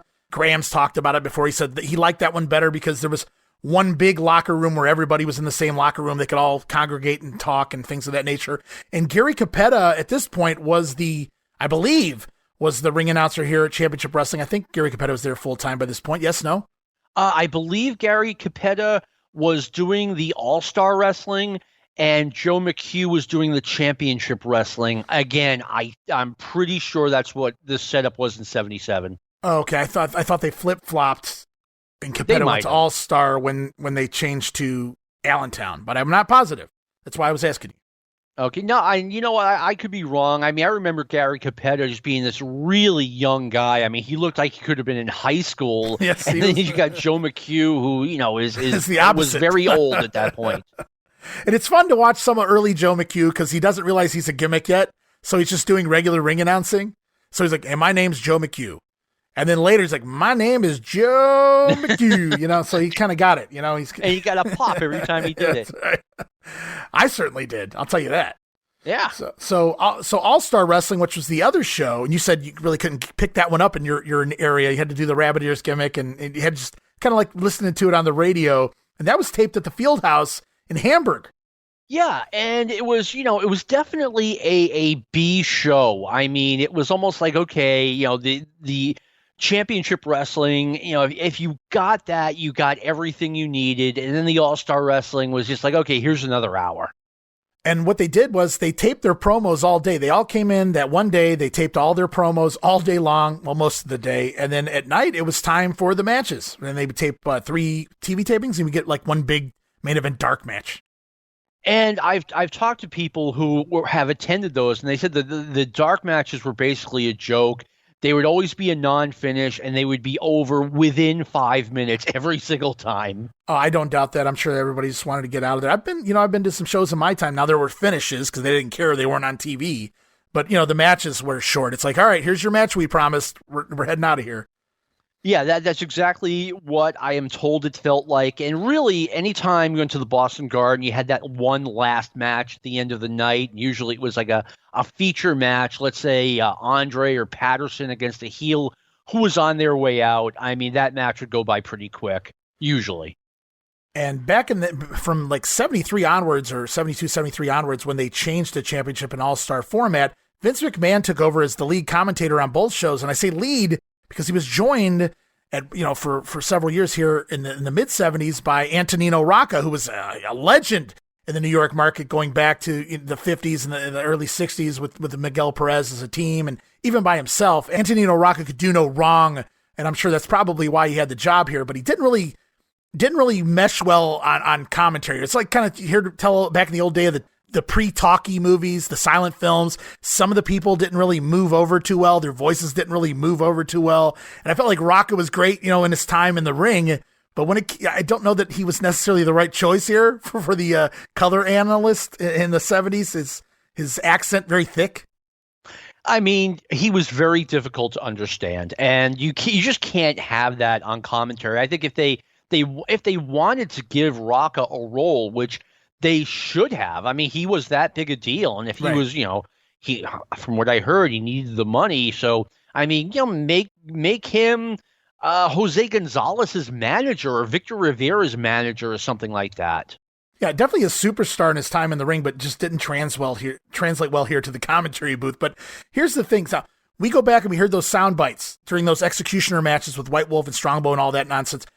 Antonino Rocca is on commentary still at the end of October of 76, but I don't have anything that I can prove that he was there anywhere beyond that point. It seems like he disappears after that. Can you confirm that? Did he leave somewhere around that time frame, or is it all kind of sketchy? If I recall correctly, he was doing it until he died. Okay. Again, if I recall correctly, because I remember them doing the announcement that he had passed away, and it felt like he had just been there. So, I mean, either he was doing it not long before he passed away. I'm pretty sure of that. Okay, I just can't seem to find any footage from like the beginning of 77 to confirm he's still there. I mean, obviously we know he's still there during October of 76 due to that audio at the very least. And he'll even work as a special referee on a February 17th show in Staten Island, Putski over Kamada in the main event there.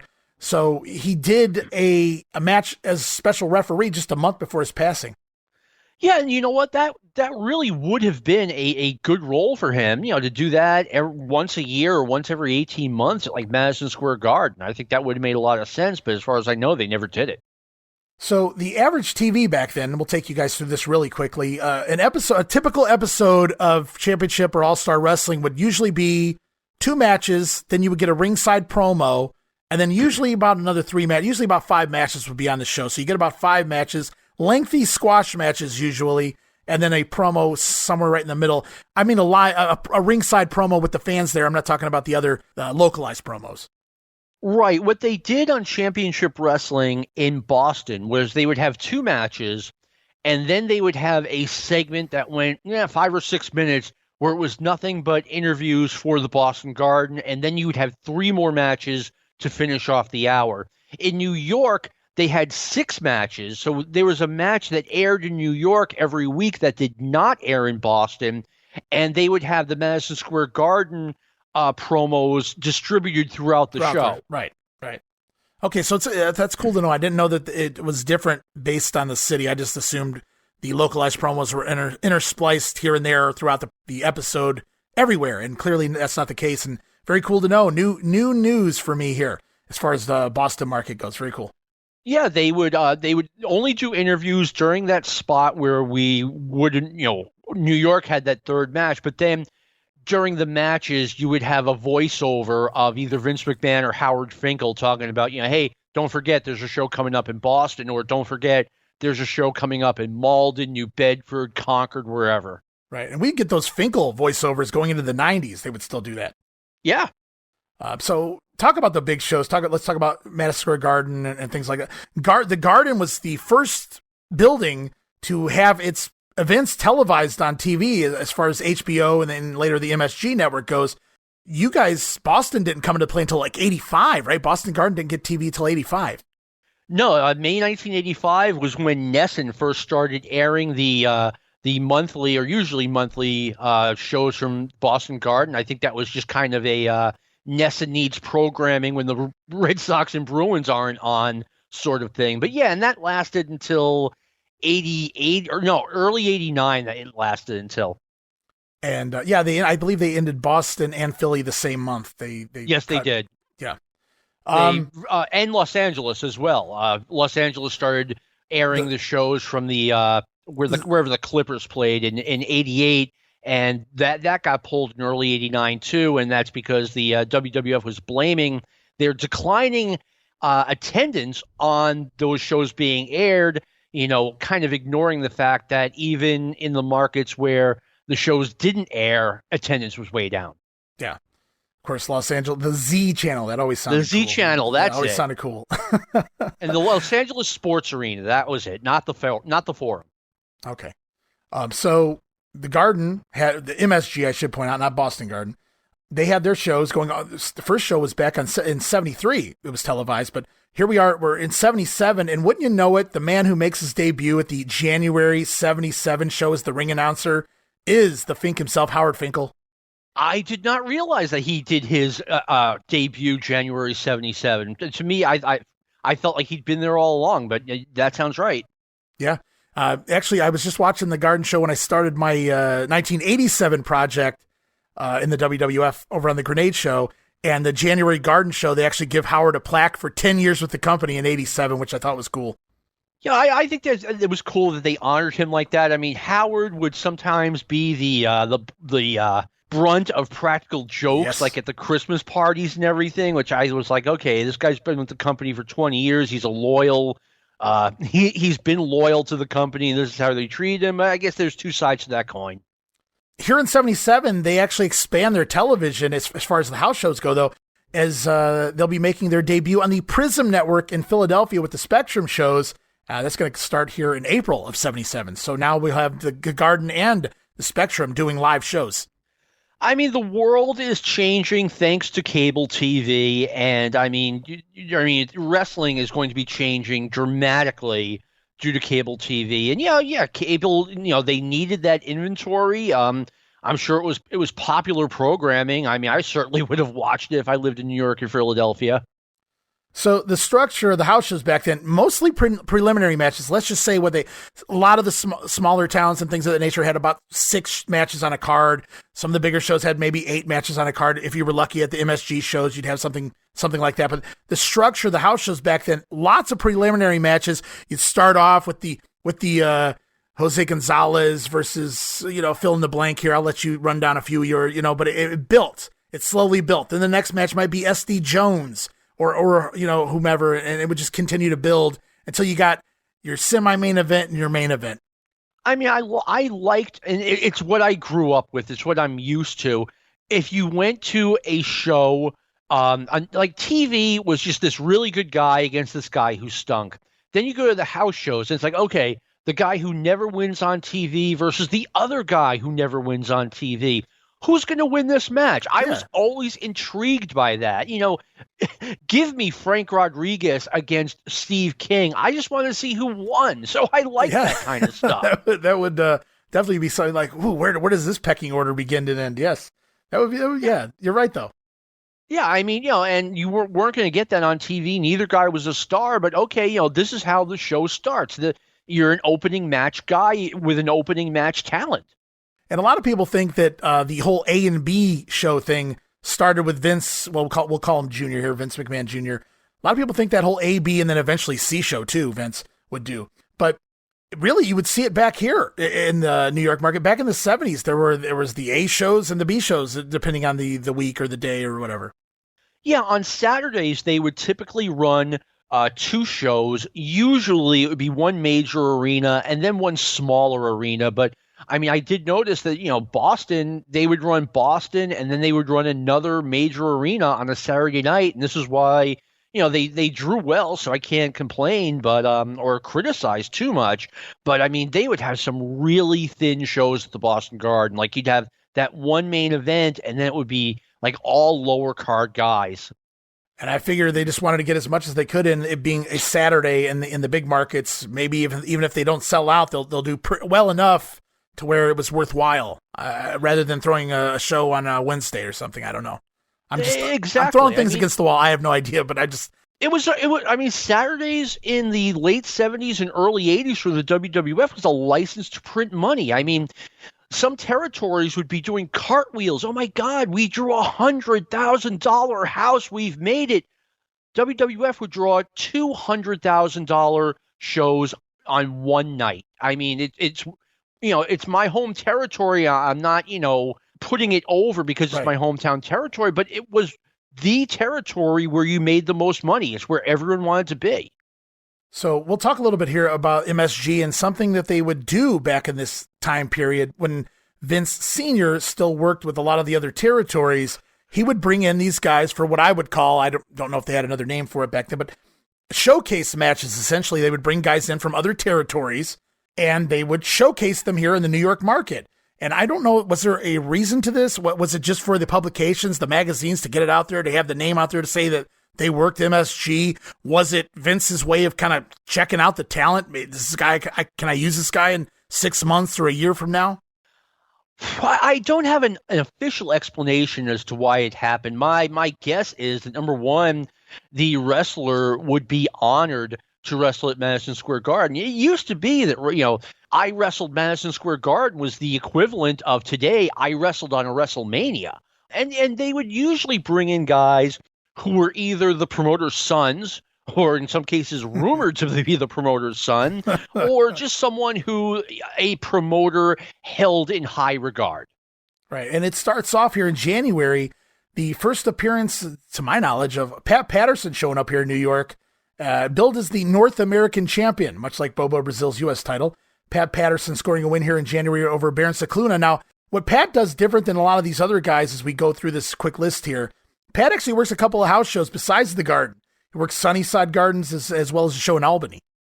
Yeah, I'm not sure why that happened, but I do know that when Patterson was brought in 1979, he was brought in with the understanding that, Pat, here's where you're going to retire. You're going to have a place in the office. You're going to help us book.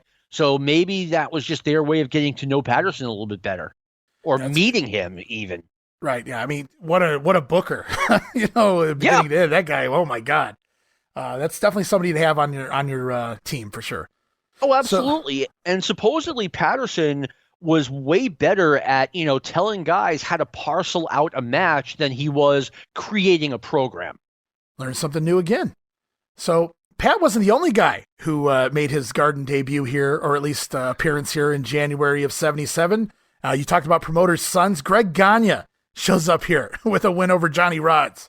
Yeah, Greg Gagne, not exactly a WWF type, but Vern Gagne was a big deal in the Northeast in the 50s and 60s. So based on that, bringing in his son for a one and done makes a lot of sense.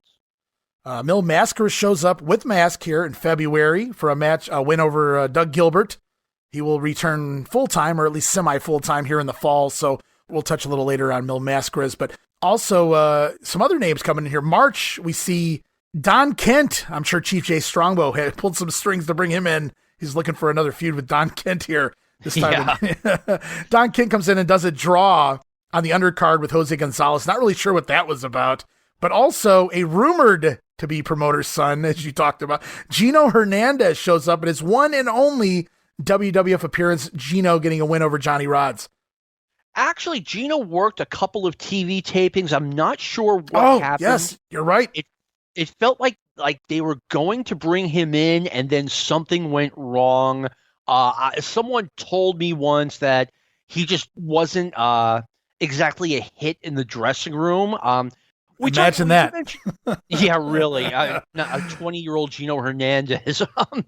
But we would mention that there's been a rumor out there that Paul Bosch is in fact Gino Hernandez's biological father. Right. It's a rumor. I don't believe it, even though there is a little bit of a resemblance.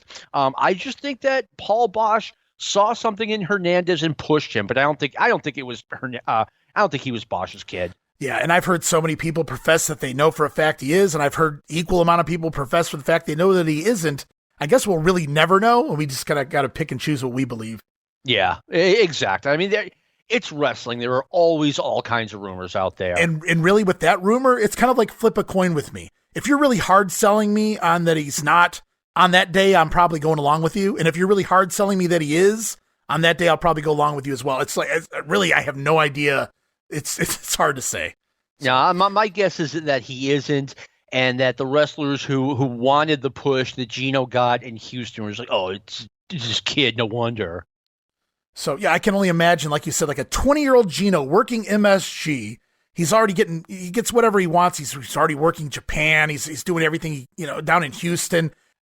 He has to have no filter, you'd have to imagine, to a degree. He's already got everything to his head, and now he's working in New York City. I could see him coming into a TV taping after that, and maybe not sitting well with some of the old timers or the long timers here in this territory. Yeah, I could certainly see a Gorilla Monsoon or a Chief J Strongbow being like, okay, why don't you just send this guy home? So we fast forward another month into the Garden. There's 2 shows at the beginning and the end of the month here in the month of March 77. And who appears on both of those shows? I think this is his debut here up in New York. The American Dream, baby, Dusty Rhodes coming in here. Dusty Rhodes, yeah. And I remember Dusty being on TV. It was like he didn't even have time to do like the regular tapings like everyone else. They would just like send up a tape from Florida and here's Dusty Rhodes. Lots of Dusty Florida squashes air here on TV throughout the year of 77. It's a good point that you made there. And Dusty, though, gets wins here, back-to-back wins in March at the Garden over Pete Doherty and Tor Kamada. So Dusty comes in, and even though he's like a one-shot deal, we see guys getting wins over undercard. Johnny Rodz, poor Johnny Rodz, he was too talented for his own good, putting over a lot of these guys. Doherty makes sense in that spot as well, but Dusty over Tor Kamada, who was fairly, decent, on the card. Obviously, he's like floundering around in that mid card. I don't really know where to put him, but Dusty Rhodes, you're coming in just working a show, and Dusty won't be back until the fall, and you're scoring a pinfall win over Tor Kamada here. So obviously, they had some plans for Dusty. They aired that match on television a couple of times. And again, to me, it stands out. Like Dusty, they're building up Dusty Rhodes to come into Madison Square Garden, okay? And this guy can't find a Tuesday where he can just fly up to Philadelphia or Hamburg or wherever they were taping, Allentown, and just put in that work. It's like, no, I was in Madison Square Garden. Here's the tape. Roll with that. Yeah, and that's basically what they did. They didn't really argue with it. I mean, that's just how big of a star Dusty was. It really, and we're getting ahead of ourselves, but when they had superstar Billy Graham versus Dusty Rhodes for the WWF Championship, I mean, that was a dream match in 1977. So we roll on. Dusty's been in the company now. And then in May, what an odd name this one is. I'm going to try to pronounce this properly. A fellow by the name of Ron Michalajczyk. I think I said that right. Ron Michalajczyk. Lojczyk. Okay. I'm not saying it again. I'll let you. Now he was in the Giants, wasn't he? Yeah, he played for the Giants, and I think he played in the World Football League for the Memphis team. So he was trying to get into wrestling. He did some spots in Memphis. It just didn't catch on with him. Frankly, I don't know what he was doing at Madison Square Garden. Yeah, that one really threw me off because I only knew him from the name from Memphis. I know he was kind of a buddy with Jerry Lawler, but he comes up here, and I guess it was just because he had come off of his run with the Giants. It's the only thing I can come up with. That he gets a Garden match here, scores a win over Gas House Doug Gilbert. And it wasn't even like he was a big name with the New York Giants either. So right. I don't know. I can't explain that one. Yeah, that was an odd one. So it's heavy early on in January through May. We've got guys being showcased left and right. Then it starts to peter out here. We move on to August. August 1st, 2 Garden shows in August. August 1st, it's Carlos Colon coming in, friend of Gorilla Monsoons. And then at the end of August, Vern Gagne, the father of Greg Gagne, comes in. And Gagne clearly demands to work a real talent here, scoring a win over Nikolai Volkov. Don't give me Johnny Rodz. I want somebody bigger than Johnny Rodz. I want something with notoriety. Gagne scoring a win over Volkov, but Carlos Colon comes in too. And who does he beat? Johnny Rodz. I mean, to me, Nikolai Volkov was near the end of his run in 1977. So it makes sense. But usually it was a Johnny Rodz or a Frank Rodriguez that got fed to the guys who were coming in to be showcased. So as we move on, I should point out that the president was not always Jack Tunney, believe it or not, for people born after 1980.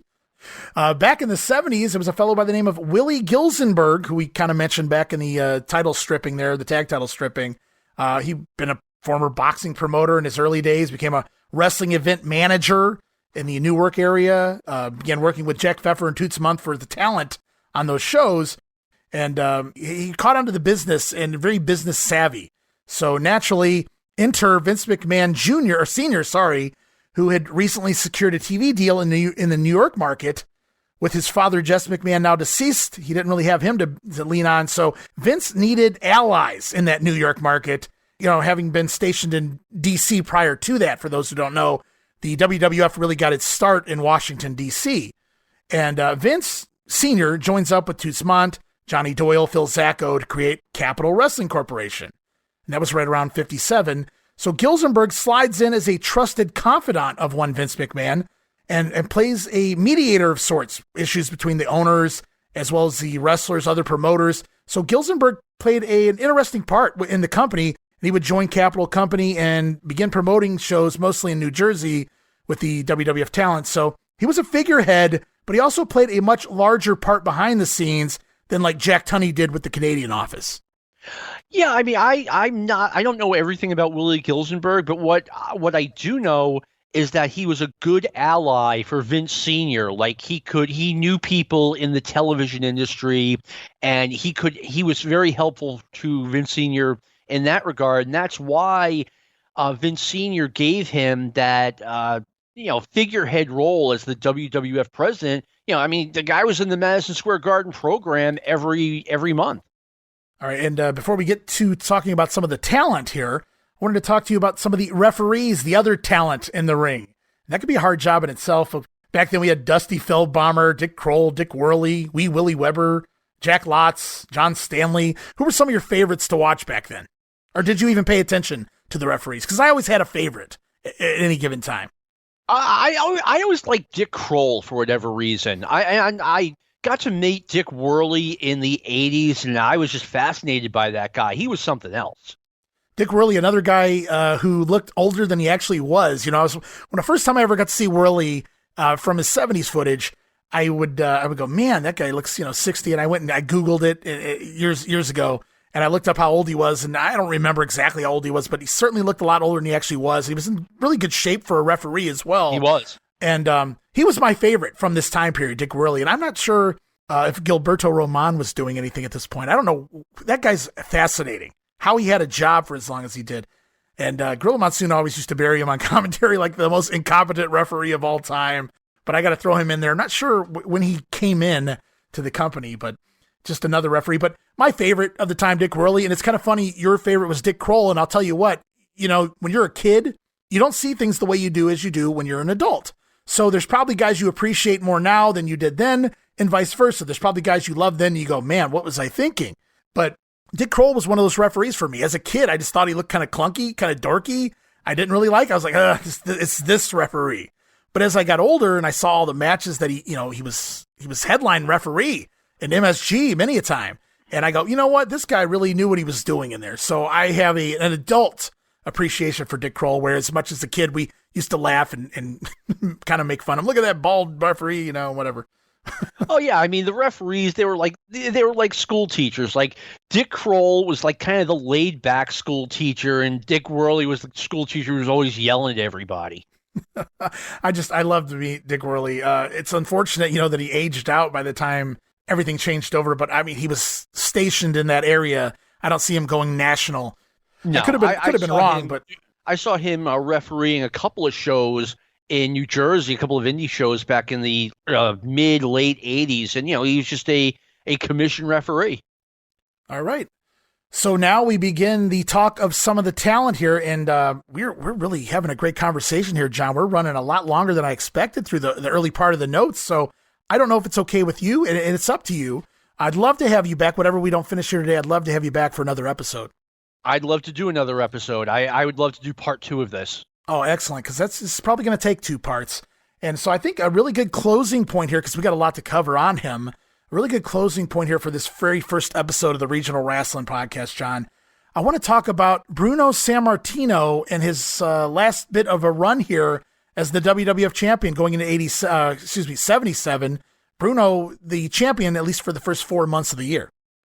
Yeah, and it was, it was business as usual. You would have Bruno, he defended against Stasiak in Madison Square Garden. Now it's time for him to defend against Stasiak in Boston. We still had Ken Patera matches going on. Let me see. In New York, he had Patera in January, February, I want to say. And then March. His final, what's that? And March, 3 months. Okay, yeah, that's right. And then his final successful title defense in New York was against Baron von Raschke in April. And like I said, it was, superstar Billy Graham came back, and at the time I was like, wow, it feels like he just left, and George Steele came back right around the same time. Professor Toru Tanaka came back as a single. So I'm thinking, okay, we're going to be seeing Sammartino Tanaka down the road. And that's not exactly how it worked out. No. And we'll look at, we'll break down some of the bigger cities here and just look what Bruno did city to city, because it wasn't like, the 80s where Hogan had a storyline. And so he was working that guy everywhere they went. Well, mostly everywhere. Let's say Hogan feuding with Paul Orndorff most of 86 and 87. 99% of the time you were getting Hogan and Orndorff in some way, shape, or form in every market. If it was the Hogan market, I mean. And here, not so much. Bruno had his different matches with different people in every city. So, for instance, let's look at Boston. January, Bruno comes in, gets a win over Nikolai, one off again. February and March, Bruno Sammartino has the return matches with Stan Stasiak. I call them return matches from 73. So these are the matches we saw at the end of 76 in MSG. Now we're seeing him in Boston. Bruno over Nikolai. Then he does two matches here with Stasiak. February, Stasiak gets the win by disqualification. They come back in March. This time Bruno going over Stasiak. And then in April, we see one matchup, Bruno and Patera leading Patera. I think Patera does the job on a DQ there. Well, what they usually did was, I'm not really an expert on Philadelphia, Pittsburgh, Baltimore, but in New York, they would have Bruno against like Ken Patera, and then they'd have that series. And as that series was ending, like 3 months from the time it started, it would start in Boston. Like Ken Patera would make his WWF debut in Madison Square Garden, getting a title match, whereas we'd see Patera on TV for 2 or 3 months before he got a title match in Boston. And usually he would have a match against a guy lower on the card, like a Victor Rivera, a Tony Garea, that type of competitor. He wouldn't debut against the champion. So we look at the spectrum here. So like you were just talking about, we get these matches like this. Bruno again over Volkov. Over Bruiser Brody here in Philly, and Stasiak in January, February, and April. Nassau, for instance, in January, and I put this down just because of the match that it was. Bruno wrestles Bruiser Brody inside a steel cage here. That'd be a hell of a match. It would be. And, Nassau is a really interesting city, especially in 1977, because the guys who did not get to wrestle Superstar Billy Graham at Madison Square Garden got their matches in Long Island. They would have Superstar Billy Graham against Chief Jay Strongbow, against Billy White Wolf, against Haystack Calhoun, against I think Gorilla Monsoon. No, that was New York. But again, I know against Haystack Calhoun, like that next level down where you're not Bruno, you're not Putski, but that's where the guys would get their title matches against Graham. Yeah, it was essentially like the B arena in the New York City area. Exactly. So we get Bruno over Brody in a steel cage in January. Bruno comes back in February, March, and does 2 matches with Stasiak. So Stasiak's really still getting pushed here like he was when he first came back working those garden shows, the MSG shows in November, December of 76. Clearly, in the early part of 77, Stasiak still being pushed pretty hard because he's working Bruno in Boston, in Philly, at the Nassau Coliseum, or in Nassau. So Bruiser Brody, Stasiak for a couple of matches, and then in April, much like in Boston, it's Bruno and Patera in a non-finish again. So they're starting to feed Patera into the championship caliber level, even though we're really not going to see any more return matches because Patera's title matches are coming in April, and we know what's coming in April. Yeah, and it was a little bit weird when the guy had another match in Nassau in Long Island after he had already lost to Bruno in Madison Square Garden. If you're in Long Island, you're getting Channel 9 on TV, so you're like, hey, Stan Stasiak already had his matches against Bruno and didn't get it done. Other odd cities I was looking at, I thought this was interesting. Up in Landover, and obviously I'm covering Landover for a reason here as we begin 77. In January, it's Bruno again over Brody, this time in a lumberjack match. So Bruno was doing these matches with Bruiser Brody, but I noticed in some instances, even though these are gimmick matches, there weren't really first matches like to set up these return, which should be return matches. And I'm not saying that's the case in every instance, but there are some gimmick matches here between Brody and Bruno that just don't make any sense why they're happening. I'm not arguing them. If I'm watching them, I'm excited for them. But at the same time, just like, wow, they just went straight to this.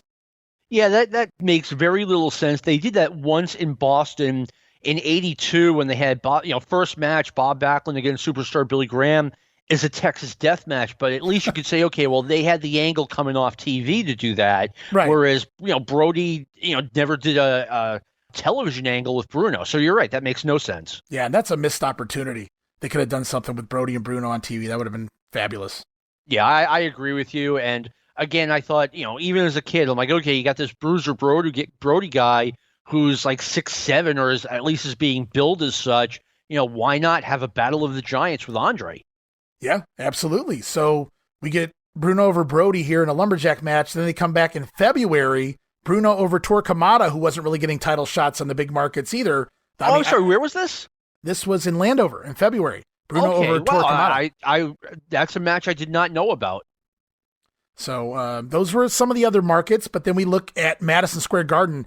3 matches coming into the year immediately, January, February, and the first Garden show in March, early March, I think it was March 7th. It was Bruno Sammartino working a brand new talent, a brand new top heel by the name of Ken Patera, who makes his MSG debut at this January show. And that was commonplace. A lot of people might say, wow, he came right in and got a title shot against Bruno. They did that with a lot of their top heels. Instead of working your way up in New York, a lot of times you worked your way down the card.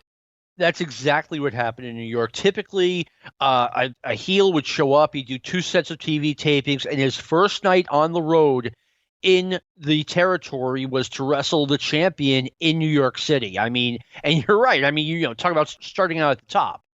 So Patera makes his MSG debut, working the WWF champion, Bruno Sammartino, and defeats Bruno on a count out here after hitting Bruno with a chair as Bruno's trying to get back in the ring. Bruno eats the count out. So Patera gets the first big win here, which makes him a viable contender for a rematch.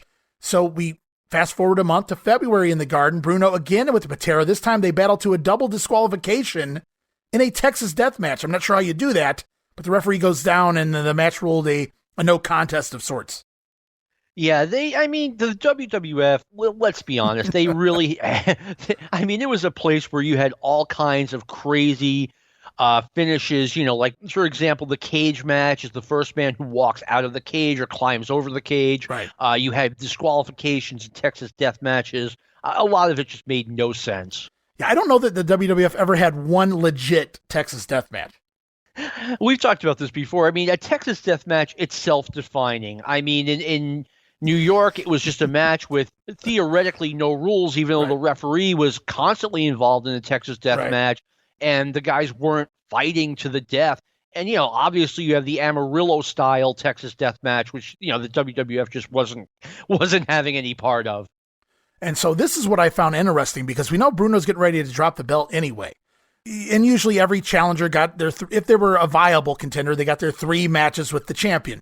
And so we move ahead to March, and the third match, this is where the champion usually beats the challenger, but it doesn't happen that way. Bruno does beat Patera, but it's only when guest referee Gorilla Monsoon stops the match due to the blood loss. So we're seeing that again here. So Bruno never definitively beats Patera in this 3-match series. One thing the WWF always did, the heel was almost never beaten conclusively. The whole time that Bob Backlund had the title, it was always like the heel had his foot on the ropes, or there was a special referee who wasn't exactly biased, or there was a blood stop or something.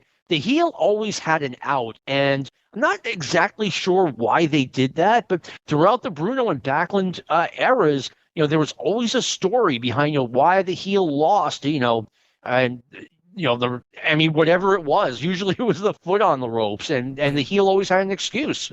Yeah, I think wasn't when Bob beat Graham, wasn't Graham's foot under the ropes or on the ropes or something like that? So even when Bob won the belt, am I remembering that correctly? You are remembering it correctly. Superstar Billy Graham had his foot on the bottom rope, and that's kind of what they based the rematch upon, that Graham said, hey, he never beat me. My foot was on the ropes. And there was a little bit of an irony, because Superstar Billy Graham beat Bruno using his feet on the ropes for leverage. Yeah. And then a year later, he once again, he has his foot on the ropes, but it just doesn't matter. So we get the 3-match series, though, with Ken Patera And we're coming to an end. We're coming close to an end here. But before Bruno finishes up as champion, he has 2 matches with Baron von Raschke, a buddy of his, I believe, once late in March 28th at the Garden, and then again April 25th. So the first time Bruno beats von Raschke by disqualification after Bruno winds up getting his leg tied up in the rope, and von Raschke goes outside and grabs himself a steel chair and commences to beating down on Sammartino. Obviously, you got to have your rematch then.